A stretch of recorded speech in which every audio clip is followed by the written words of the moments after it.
Good morning बच्चों। आज हम लोग पढ़ेंगे मंजरी कक्षा 6 पाठ 17 बादल चले गए वे।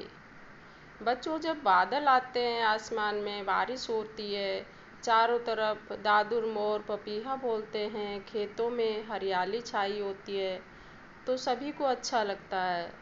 किसान भी खुश होते हैं क्योंकि बारिश होने से ही खेतों में फसलें पैदा होती है, तो चारों तरफ खुशहाली का माहौल होता है। लेकिन अब कवि कह रहा है कि बादल चले गए वे, अर्थात बादल बरस के चले गए। इसी चीज़ का वर्णन हमारे कवि त्रिलोचन जी ने पाठ में किया है। तो सबसे पहले हम कवि परिचय पढ़ेंगे और उसके बाद कविता पढ़ेंगे। इस कविता के जो कवि हैं वे हैं त्रिलोचन जी। इनका जन्म 20 अगस्त 1917 को सुल्तानपुर उत्तर प्रदेश में हुआ था।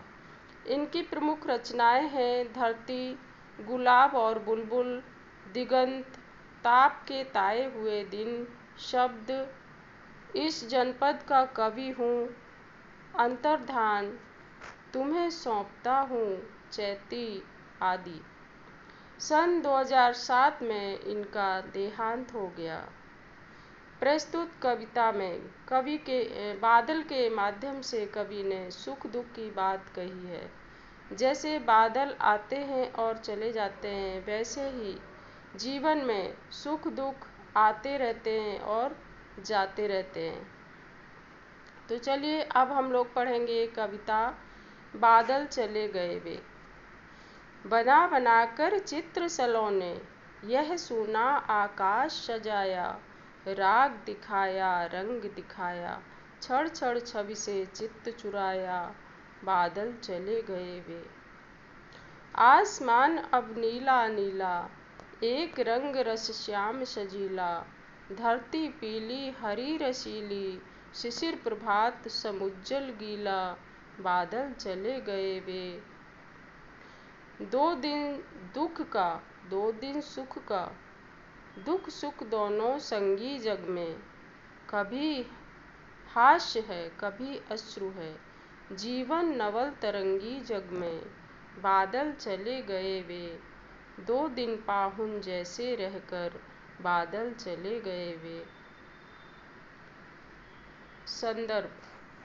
प्रस्तुत पंक्तियाँ हमारी पाठ्य पुस्तक मंजरी के बादल चले गए वे नामक पाठ से ली गई हैं, जिसके रचयिता त्रिलोचन जी हैं। कविता में बादलों के माध्यम से कवि ने सुख दुख की बात कही है। जैसे बादल आते हैं और चले जाते हैं, वैसे ही जीवन में सुख दुख आते हैं और चले जाते हैं। इसीलिए कभी भी सुख में बहुत अधिक खुश और दुख में बहुत अधिक दुखी नहीं होना चाहिए। हमेशा जीवन में बैलेंस बनाकर चलना चाहिए। चलिए अब हम लोग पद्यांश की व्याख्या करते हैं। कवि कहता है कि बादलों ने सुंदर रंग बिरंगे चित्रों से खाली आकाश को सजा दिया है। आकाश में मधुर संगीत हुआ और विभिन्न रंग दिखने लगे। मधुर संगीत कैसे हुआ? जब बादल गरजते हैं तो मधुर संगीत होता है और कई रंगों के बादल आकाश में दिखने लगते हैं। आकाश में हुई शोभा ने चित्त को मोह लिया, बादल चले गए वो। मतलब आकाश में बादल तरह तरह के चित्र बना रहे थे, तरह तरह के रंगों में बादल दिखाई दे रहे थे, और जब बादल गरजते थे तो एक मधुर संगीत सा सुनाई पड़ता था। लेकिन अब बादल चले गए। ठीक है, अगली पंक्तियां हैं। आसमान अब नीले नीले।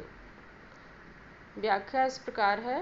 बादलों के चले जाने पर आसमान साफ सुथरा नीला दिखाई दे रहा है और दूर दूर तक रस युक्त श्यामल रंग से सजा हुआ था जो बादल। धरती पीली हरियाली युक्त और रसवंती हो रही थी।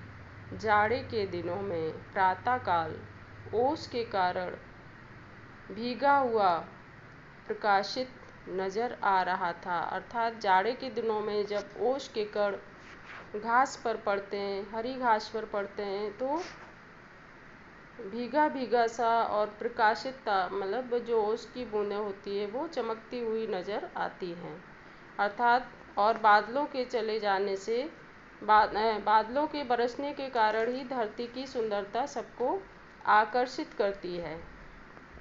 और अब बादल चले गए, 2 दिन सुख के 2 दिन दुख के, जैसे मतलब व्याख्या इस प्रकार है, संसार में 2 दिन के लिए सुख और 2 दिन के लिए दुख आने का क्रम चलता रहता है। वास्तव में सुख दुख दोनों का आपस में संयोग ही होता है। संसार में मनुष्य के जीवन में हंसी और आंसू की नई तरंगें आती रहती हैं। उसी प्रकार बादल आए थे, जैसे 2 दिनों के लिए मेहमान आते हैं, उस तरह बादल आए थे और अब वे चले गए हैं। तो बच्चों, ये थी कविता बादल चले गए वे। अब हम लोग इसका अभ्यास प्रश्न करेंगे। प्रश्न नंबर 1 है, बादल किस ऋतु में आते हैं? तो सभी को मालूम है कि बादल वर्षा ऋतु में आते हैं। हाँ, वर्षा ऋतु 4 महीने की होती है। 15 जून से लेके 15 सितंबर तक हमारे यहाँ बारिश होती है।